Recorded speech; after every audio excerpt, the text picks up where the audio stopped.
Everybody ask me how I know. I smiled at them and said she told me so. Everybody ask me how I know. I smiled at them and said she told me so. Hello, my oceans of love. It's me, Tilly, and I'm so excited to be back and to finally post after like 2 months, I think. I'm not sure. I just wanted to quickly apologize for all this time that I didn't upload anything. I tried to be in the community board as much as I could, but I know it's just not the same thing. The reasons I've been gone, I don't want to share them, but I just want you to know that if I didn't had such strong reasons to be away this much time, I wouldn't, because I love what I do on YouTube. I'm okay, don't worry about it. I don't want anyone to be worried because believe me, you shouldn't be worried. Everything's fine, everything's going fine. So, yeah. Anyway, welcome back. As you can see, this is Traveling Journals, Chapter 2. This took so long to make, and I took a lot of criticism from the last video I made on this series. I kind of changed little bits and bobs about the way I do the videos. I'm not gonna tell you what. I'll let you figure out by yourself. I genuinely really like how the video came out, and I hope you guys do too. And thank you for being so caring and so patient with me. I love you guys.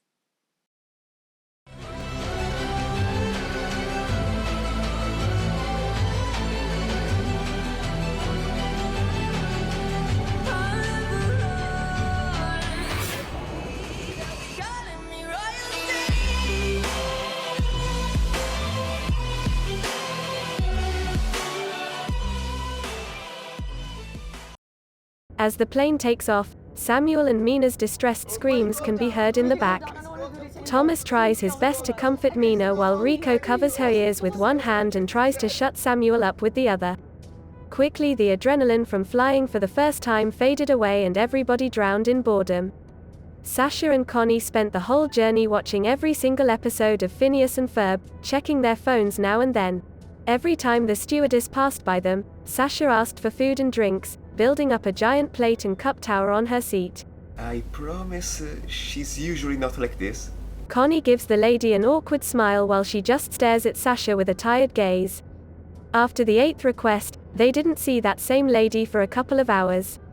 Gian spent the majority of the time drawing and talking to Marco, sharing AirPods with him and enjoying his mostly country playlist. Sometime later, the both of them listened to an offline TV podcast Marco had downloaded before the flight. Porco napped throughout most of the trip while Marcel watched Disney movies like The Lady and the Tramp, The Lion King, and Finding Nemo. Pieck kept bothering both of them, trying to wake up Porco and poking Marcel's head, and giggling at his angry expression after. Other than annoying the shit out of the Galliard brothers, she also watched some movies and series like La La Land and The Office.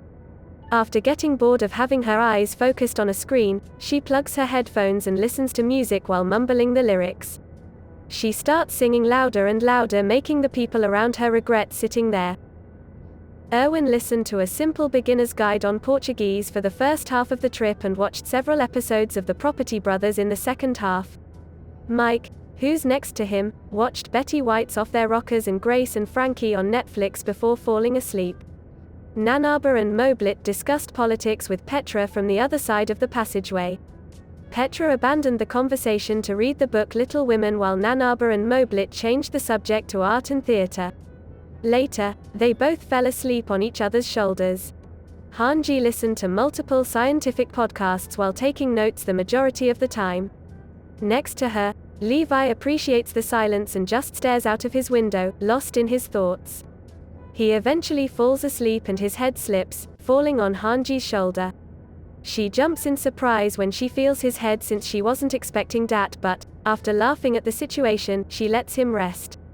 He usually doesn't fall asleep that easily, sometimes he doesn't sleep at all at night. For that reason, seeing him nap peacefully on her shoulder made Hange really happy.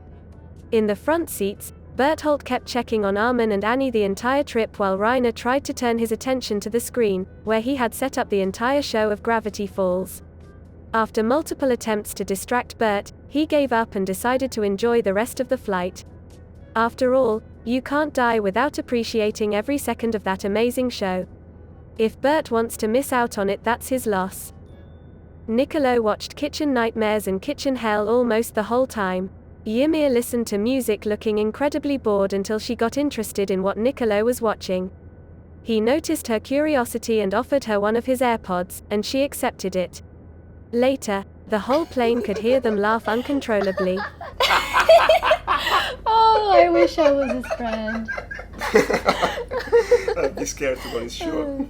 Niccolo commented. Eren and Mikasa played card games, watched movies, and laughed at memes before Eren fell asleep. Mikasa chatted with Armin and read 50 Shades of Grey while Eren napped. I haven't read that book yet. Is it any good? Armin's head pops up in the front seat. It's shit. Oh, then why do you keep reading it? I don't know. Masochism, I guess. Okay. He turns his body to the front again and sits down, letting Mikasa suffer through those pages in peace. He has been reading a lot himself. Moby Dick by Herman Melville has been keeping him company for the first half of the trip. After hours of reading, the words were getting all mixed up and confused in his mind, so he decided to put the book aside and plugged his AirPods to listen to some music. Are you going to listen to music? Annie asks when she notices him putting on the pods. I am. Oh, could I maybe listen to it with you? She hides shy behind her hair. My phone died a while ago, and time passes really slow when I'm not listening to anything. Oh, I don't know if you like my playlist, but sure. He gives her one AirPod and hits play. His playlist consists of mostly calming and happy songs since he likes to listen to them while studying. A lot of lo-fi hip-hop, Queen melodies, and songs like Someone You Like by The Girl and the Dreamcatcher, Watermelon Sugar by Harry Styles, and In Your Eyes by The Weeknd, fills their ears for a good hour and a half. Armin was almost falling asleep to one of his favorite lo-fi beats when suddenly Blood in the Water by Bon Jovi starts playing, making him jump in his chair. He checked his phone and saw that his playlist had been infected with metal and rock angsty beats. Eren, did you mess with my playlist? He said, taking the pod off his ear and looking at the seats behind. He's sleeping. If you wake him up, he'll be in a bad mood for the rest of the day. Mikasa doesn't take her eyes off her book. Armin puts the pod back in his ear and looked at Annie. She doesn't seem to mind the change of melody, so Armin just gives up on trying to fall asleep and listen to those people screaming in his ears for the rest of the trip. Attention, ladies and gentlemen, we are about to land in Lisbon's airport, Humberto Delgado. The time is 21:48 and the temperature is 12 degrees outside. The plane lands and everybody gets up to grab their baggage. Before leaving the plane, Connie spots the flight attendant that Sasha didn't leave alone all flight and decides to approach her. Hey, I'm sorry about my friend. I know she gave you a hard time, but maybe I can make it up to you someday. He gives her a flirty smile while she just stares at him with heavy dark circles under her eyes. Can I have your number? She stares at him for a couple of seconds before leaving without answering him.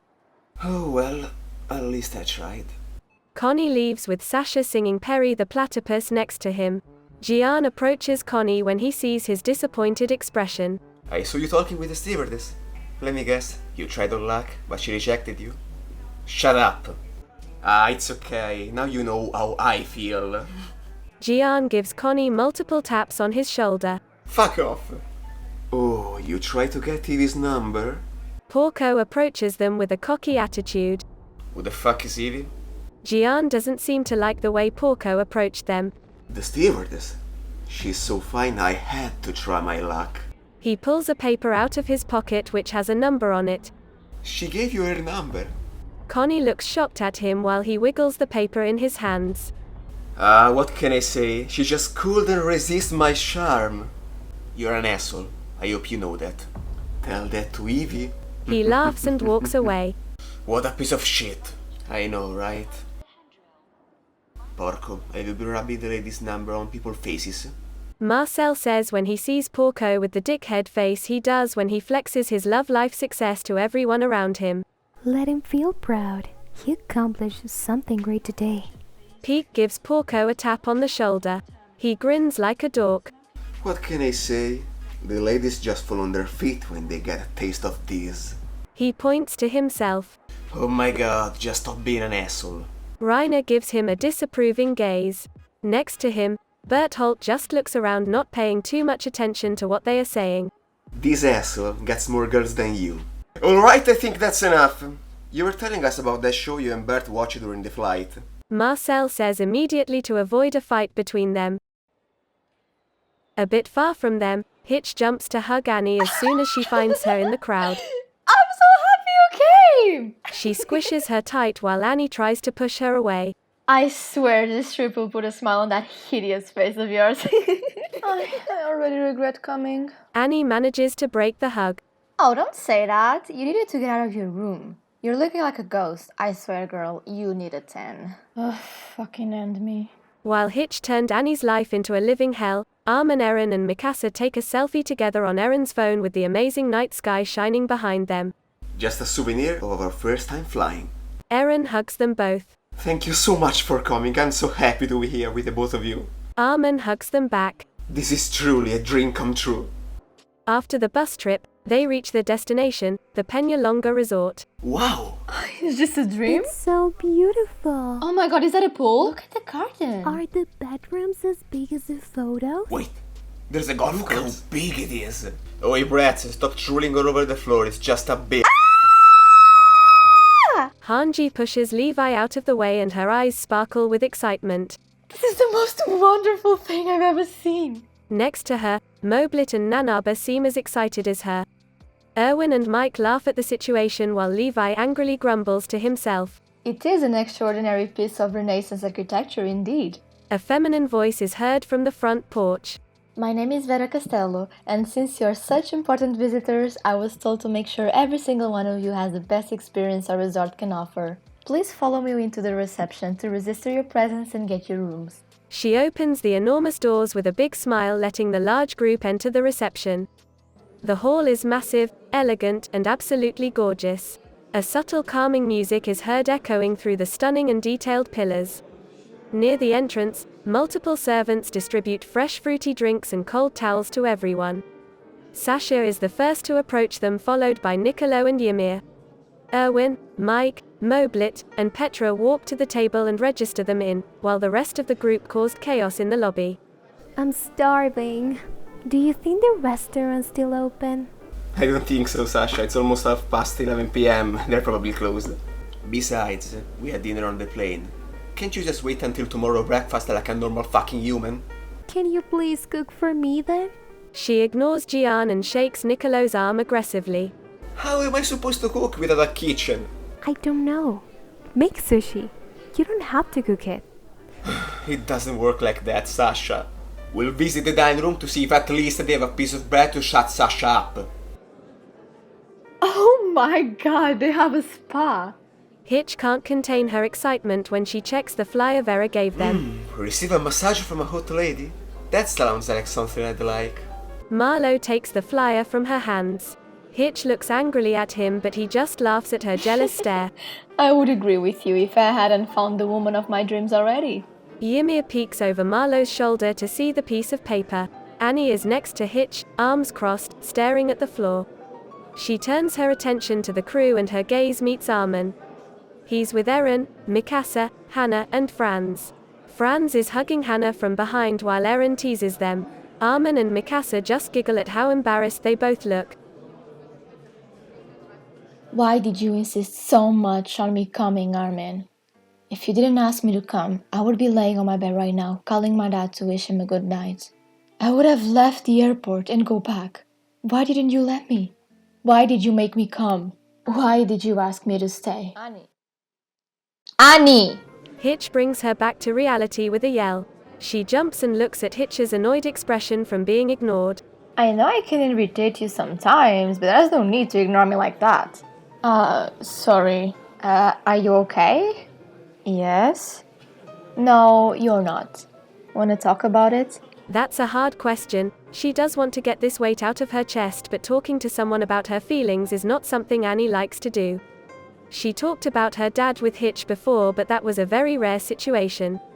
Hitch is not really the keep a secret type, but it's undeniable that boys is a subject she knows a lot about. I'm not sure. Is all she can spit out. Are you staring at Armin? She puts on a cheeky smile. Please don't. You were, weren't you? She jumps in excitement. Shut the hell up! Oh god, people are looking at us. I'm sorry. She lowers her tone. But you never talked about this stuff before with me. And you know this is my favorite topic. Hitch, just leave me alone. It's not because of the reason you're thinking. Something is not right, though. Talk to me. Maybe later, okay? I feel uncomfortable and crowded. Annie has the weird feeling that someone else is listening to that conversation. Yelena, what are you doing? Zeke comes from behind her. She is with her arms crossed looking at a wall. Huh? She turns around to face him. Don't worry about it. Just listening to something very interesting. Just don't draw too much attention to us. Don't worry, precious. I know what I'm doing. Drop the pet names and help me with the bags. Of course. You're the boss. Alright, everyone. Erwin finishes registering them and turns around to look at the group. We will split up into groups of 8, since the 5 rooms have 4 double beds each. The girls will have 2 rooms to change, and the boys 3. Wait, nobody told us we would get separate by gender. I thought we would get to choose who we want to be with. Hannah says, squeezing Franz's hand in hers. Well, normally that's how things are done. It's a way to make everyone more comfortable changing clothing and use the bathroom, since there's only 1 per room. Oh, but my best friends are all guys. Sasha hugs Gian, Connie, Niccolo, and Marco. I have planned so many things for us to do while we couldn't sleep. I also want to stay with my 2 boys. Pieck rubs Porco's and Marcel's hair, who both show an irritated face when she messes their hairstyles. In future hotels, we can mix it up if you feel comfortable doing it, but we have already decided on this scheme. Erwin shows 4 different keys in his hand and calls Armin, giving him 2 of them. Split the boys in 2 and distribute them. He gives the other 2 to Hange and Petra. We will see you tomorrow. Good night, everyone. He leaves, followed by Mike, Levi, Moblit, and Matabi. Alright guys, let's split up. Armin gathers the boys together. Any requests? After a quick discussion, the groups are the following: Eren, Armin, Marlowe, Thomas, Franz, Samuel, Ian, and Zeke. Gian, Marco, Connie, Niccolo, Marcel, Porco, Reiner, and Berthold. Alright, see you tomorrow. Armin gives Gian the other key and starts walking to the room with his group. Okay, ladies, me and Petra have a key Hitch. Just pick and choose. The girls divide into 2 fractions. Hange, Hitch, Annie, Mikasa, Sasha, Mina, and Pieck. Petra, Nanaba, Ymir, Rico, Hannah, and Yelena. Hange says goodbye to Petra and Nanaba and leads her girls to their room. Oh yeah, this is what I'm talking about. Ian throws himself on the first bed he sees when they open the door, leaving his bags behind. I understand you're excited, but we ain't your butlers. Samuel grabs his bags and places them next to the bed he's laying on. Oh, but this is beautiful. Thomas chooses the bed next to Ian's. Franz follows him. This is way too posh. Are you sure we are allowed here? Yep, this is our room. Armin confirms. Let's unpack everything and then sleep. The rest obeys him, and once they're all settled, they start discussing what will happen tomorrow. Armin and Eren, Thomas and Franz, Ian and Samuel, Zeke and Marlowe are sharing, each pair, a double bed. Where are we going tomorrow? Franz asks. The adults didn't tell us. They want to make it a surprise, but I think I can easily guess where we are going. I'm listening, smartass. We are in Sintra, so we obviously have to visit the Quinta da Regaleira. Oh, the massive garden with castles and fancy houses all around it? Heh, sure. The boys listen to Armin dump facts about the steading until falling asleep. Zeke never said a word the whole night and fell asleep before everyone else. Armin is the last one to fall asleep since he doesn't realize everybody fell asleep midway through his explanation. This is beautiful. Gian opens the door, letting everybody pass. Now this is what I call living like a king. Porco grins at Marcel, who's behind him. Okay, let's decide who sleeps with who. Gian drops his suitcases on the floor. Me and Marco can share this bed, and Connie and Niccolo will share another. I don't wanna sleep next to Porco. Marcel interrupts him. Hey! I'm sorry bro, but I know you long enough to acknowledge I don't want to get my blanket stolen in the middle of the night. Also, the snores are just unbearable. Marcel! Oh, that's too bad, because Bert and I will share a bed. Reiner says, pushing Berthold towards one of the beds. Ah, Reiner, are you really gonna do me like that? Sorry Marcel, but he's your brother, deal with him. But I dealt with him my whole life. Just switch me with Pieck, I'm sure she doesn't mind my unbearable snores. Oi, oi, oi, no one is changing rooms with anyone. The adults decided on dividing girls and boys. Gian steps in. But they said we could mix it up on future occasions. What difference would it make to change it up now? Porco crosses his arms and faces Gian dead in the eye. No, because if you switch with someone, everyone will want to switch as well. It's decided this way, there's no point changing it. Just work it out. Okay, but who are you to boss us around, horseface? He comes closer to him. I don't remember anyone making you responsible. First of all, my name is Jean, and that is what you will call me. Secondly, yes they did, Armin gave me the key. And it's up to people like me to put people like you in their place. Gian puts on the most serious expression. He still didn't forget the way he talked to Connie, trying to make him feel weak in comparison, and that fills him with fury. What the hell did you just say to me? He prepares to jump on him but is stopped by Marcel and Reiner. Porco, stop! Do you want me to repeat myself? Gian doesn't shake a muscle. He remains still like a rock. Say it one more time and you'll see what I do to you! Hey, chill out, Porco, what the hell are you doing? Marcel manages to stand in front of him, blocking him from Gian. You really wanna pick a fight with every guy you see? Me? Since I showed his little friend the number of the girl they couldn't get, he's been giving me dirty side looks. Connie raises an eyebrow when he hears his name. They both sick in jealousy! If you let me go right now, I'll make him swallow everything he said! Are you out of your mind? Do you even listen to yourself? Marcel says while Reiner blocks Porco's hands behind his back. Bring it! Gian yells. If you think I'm scared of you, you're dead wrong! I think you shouldn't get into a fight with him, Jan. Marco comes closer to him and whispers. Let's cool off for a bit, and then try to sleep this out. Marcel says, taking Porco out of the room. He lets his brother push him, but he doesn't take his eyes off Gian until the door closes. I need fresh air as well. I'll make sure to not cross their way when I leave. Gian says, grabbing his art block and pencil. I'll be back after some minutes. Connie and Marco nod and watch him leave.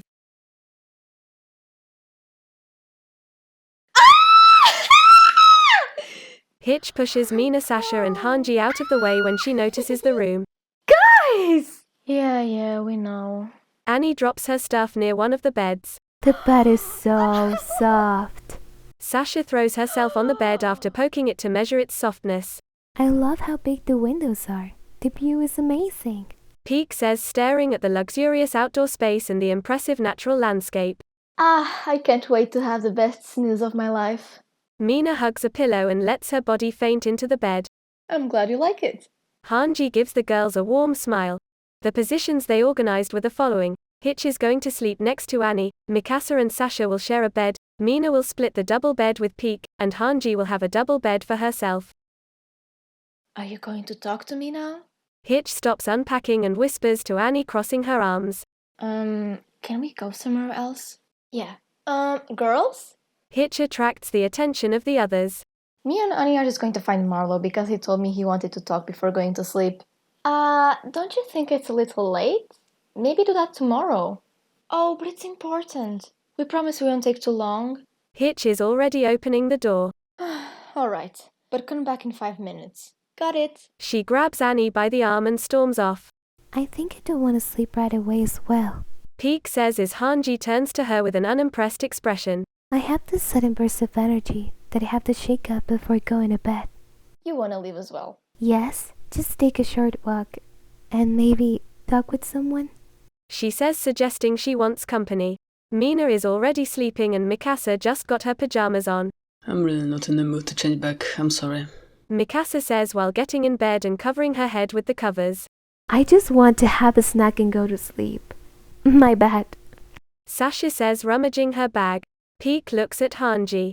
Oh, I'm sorry, child, but I want to finish listening to this podcast I had to interrupt earlier. It's fine. Guess I'll just walk for a bit and maybe knock on the boys' door to wish them a good night. She says and walks to the door a bit disappointed. After some long steps, Annie and Hitch gain some distance from the hallway where all the bedrooms are. So... Hitch starts trying to push Annie to say something. I just hate this! How can someone have this power over me? What are you talking about? Why did I come? I could have stayed with my dad. But if you didn't want to come, why did you even get on the plane? Hitch looks at her visibly confused. I wouldn't do that if he didn't force me to. You're telling me that someone forced you on that plane? Annie, I gotta say, you're not the same. The Annie I know would never let anyone do that to her. No, not in that way. When I arrived at the airport, Armin was the first person I talked to. He was surprised to see me there, but I told him that I wanted to leave. He then just looks me dead in the eyes and tells me to go. And now I'm here. I'm here, but I just wanna go back. She covers her face with her hands in a desperate posture. Hitch analyzes her behavior closely. This never happened before, she never saw Annie like this. She doesn't know what to say. Should she even say something? I think that, deep down, you wanted to come. Annie looks at her confused. I don't see you doing this if you didn't want to. Even if someone really special asks you to. Annie rolls her eyes. You need this and you know it. Just stop worrying and enjoy this. I know someone wants you to. She laughs at her red face. And don't worry, this conversation won't get through the two of us. I'd appreciate that. I hate exposing this type of stuff. It gives other people this scary power over you. Don't worry, you have the right one to keep this a secret. But that doesn't mean that I'm not gonna give you a little push to help you. Gradually making her way through the hallway, Pieck's intention is to reach some type of balcony where she could breathe fresh air and admire the view. But her quiet steps are interrupted by two screaming voices. Don't tell me to calm down! You saw how arrogant he was, you were there! You weren't that much different though. Come on, horseface. He's been called that all his life by Eren and he's not gonna be offended by that. Boys? Pieck calls for them. They both turn their heads surprised. Pieck, what are you doing up? I'm not sleepy, so I decided to take a walk to see if I could drain some of this energy. What happened? That little gremlin decided to mess with the wrong person, that's what happened. Porco, chill out. Why did he mess with you? And who is he? Pieck sits on the ground next to them. Jealousy? He and his friend tried to get Eve's number and they freaked out when they found out she actually gave it to me instead of them. Well, maybe don't go around showing numbers of girls other guys try to get down their throats. That is maybe just a little bit of a dick move. What fault do we have in the fact that they can get any girls? That sounds like a personal problem they should work on instead of blaming me for it. Who are we talking about again? Pieck repeats her question. Jean and Connie. Marcel clarifies. I feel bad for them, honestly. They are so insecure they need to make a show like that just to show off. From what I remember, Connie didn't even talk. Doesn't matter, I could see how eager he was to get involved. I'm a little confused. Jin is such a sweet, caring guy. Are you sure you're not overreacting? Pieck tilts her head slightly. Oh, don't let him fool you. He might seem all weak and dumb, but he knows what he's doing. Whatever you do, just please don't end up with a guy like that. Save yourself from that ennui. Well, I am bisexual, so I might not even end up with a guy at all. Good point. That's good, go for a girl. They're way hotter anyway. Porco gives her a smile and she laughs back. It would be so great to have you with us instead of those clowns. Pieck giggles at his comment. I'm serious. Wouldn't it be great to switch these awful separations? I guess, but we will have plenty of opportunities to do that. Besides, I want to stay with the girls. I think being close to them will help me bond with them more easily. Oh, but that's totally fine. I don't mind being the one who changes rooms. I would love to be close and bond with your girls. Porco winks and smirks. Pieck bursts into chuckles and Marcel facepalms. Of course you would, alpha male. Pieck gives him a couple taps on the shoulder. I don't think they would like to share the room with this Snark King over here. It's okay, Marcel. One day you'll get to be surrounded by girls too. Anyway, I still want to get fresh air. See you tomorrow. And try not to get into fights, please. I'll try my best since it's you who's asking. Good night. Nanaba's group arrives at their bedroom and everyone can't contain their enthusiasm. So this is what Historia is used to. Ymir grins, analyzing the room. I have to marry her as soon as possible. Ymir, if I had a coin for each time you say you want to marry Historia, I would be able to buy this entire hotel. Then you know how much I want it. I think that's so adorable. Hannah puts on a dreamy expression. It's never too much telling your partner you love them.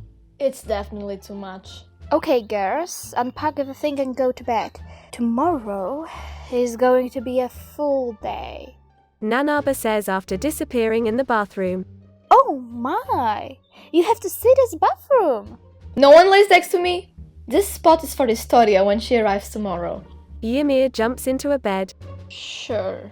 After a while of dressing up and brushing teeth, the girls chose their sleeping buddies. Yelena and Ymir had a double bed each for themselves, but Ymir is waiting on Historia's arrival so she doesn't have to sleep alone anymore. Petra sat next to Nanaba and Rico was forced to share her bed with Hannah. After 20 minutes everybody was asleep. After leaving Porco and Marcel, Pieck finally finds an open balcony. Equally impressive to the rest of the building, the space is large and soaked in good taste. In the middle there's a planter filled with tall acanthus and white camellia bushes. The sky is filled with stars and the moon shines in a first quarter. Pieck notices all of it, her mind impulsively starts connecting the stars, drawing constellations with them. Her brain is entertained and amused until she hears aggressive scribbles from behind the flowers. She goes around it to see Gian massacre his sketchbook with a pencil. She keeps her voice low and timid. From his expression, doesn't seem like he wants to see her. Pieck? He softens his tone. What are you doing here? He hides his sketchbook. I've just come to look at the stars. What about you? He doesn't respond, turning his gaze to the stars. Is it about Porco? He immediately stares back at her. Listen, I don't need another one of you questioning me. If you came to go out on me, I'll just choose another place to be. He gets up and prepares to leave. Porco can be a real jerk when he wants to, but I promise he's one of the best people I know. I'm sorry if he offended you and your friends. You're not the one who should be apologizing. I know, but still. She sits down. When Marcel told me the fight was about a girl, I knew Porco wasn't wrong. But the fight wasn't even about that. I mean, we touch on the subject, but that was not the point. Gian looks confused. Well, that seemed to be the focus for Porco. Gian sits next to her. That's frustrating. I didn't want to focus on that topic. I wanted to understand why he felt the need to embarrass Connie like that. He pulls out his sketchbook again, this time not afraid to show it. I know this is going to sound cheesy, but try to ignore Porco. Picking a fight with him is not smart. I know that is very unlike you. You want to stand up for your friends and yourself. But trust me, it will save you a lot of stress. She gives him a sweet smile which makes him blush. I'll try my best. He looks away. Pieck analyzes him and spots the sketchbook half open. What were you drawing? Oh. He grabs the sketchbook and opens the page he was sketching. His face turns red when she takes the book in her hands and evaluates the drawing. Ah, that's interesting. That's just a burst of rage. He tries to be as aloof as possible, but he can't help getting awkward whenever he shows his drawings to someone. I think projecting your emotions into something productive and something you enjoy is a very smart and healthy way to deal with them. Very mature of you. Oh, thanks. I never realized that. Maybe I should have done that as a kid more often. I used to love watching others do art back when Marley forced children into wars. Any kind of artist could take me to another world and make me dream about wonderful fantasies. Art was one of the only good things I had in life at that time, and even to this day, it still means so much to me. Gian stared at her with sparkling eyes. In his entire life he never heard anything as genuine as her words. He can relate to that. Art also was an escape for him during challenging periods of his life. He's not sure how he managed this, but suddenly Pieck became 100 times more attractive. You couldn't imagine it was possible for a goddess like Pieck to become even more beautiful and desirable than she already was, but Gian somehow did it. He stared at her for a long time while she was distracted by the stars and her thoughts. Can you show me more? She asks, making him tremble with both excitement and embarrassment. Maybe some other day. I'm getting tired. I think I'm ready to go to bed. Yeah, I guess you're right. They both get up. Gian is prepared to leave, but his vision gets stuck on a white camellia who is sticking out of the bush while the rest of the flowers are obediently in their place. Pieck notices when he reaches out to pick it up. Gian stares at the flower in his hands. Aww, it's so beautiful. Gian turns his gaze to Pieck. She looks so adorable right now. Are you going to keep it? In an impulsive moment, he places the flower on her hair. You can keep it. It suits you. He grabs his sketchbook. I'll see you tomorrow. Good night. He leaves while Pieck can only wave back at him. She touches the flower to make sure this actually just happened and it's not just a dream. Wow, what just happened? She starts slowly walking back to her room. She looks around to see if she can spot Gian, but he's already gone. Gian closes his bedroom door and takes a deep breath, letting go of all the pressure. Did he really just do that? He looks around and sees that Porco and Marcel are both back and asleep. Connie, Niccolo, Marco and Berthold are sleeping as well. Just Reiner is the only one who didn't manage to fall asleep yet. You good? He whispers as he sees him exhaling aggressively. Huh? Yeah, just tired. You're not sleeping yet? No, I can't. He turns to the other side of the bed. That's rough, buddy. I'll just brush my teeth and go to bed. He says and leaves to the bathroom. When Pieck opens her bedroom door, she sees that Hitch, Annie, Mikasa, Sasha and Mina are all sleeping. You took a bit longer than 5 minutes. I'm sorry. I got distracted. Yeah, sure. Just go to sleep, honey.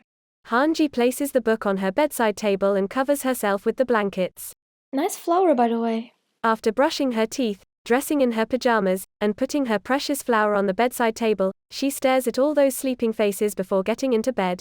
They are all friends with each other, they grew up together, they fought together. Other than Annie, who is cold and distant by nature, she doesn't know them for a long time and doesn't feel any type of bond or connection with any of them. All her life being friends with other girls was a challenge for some reason. Boys always were easy to get along with, but Pieck feels the need to connect with other girls. That's revealed to be a hard task until now, but just because you failed doesn't mean you should stop trying. After carefully twisting her position multiple times, she falls asleep with the image of that white camellia carved in her mind.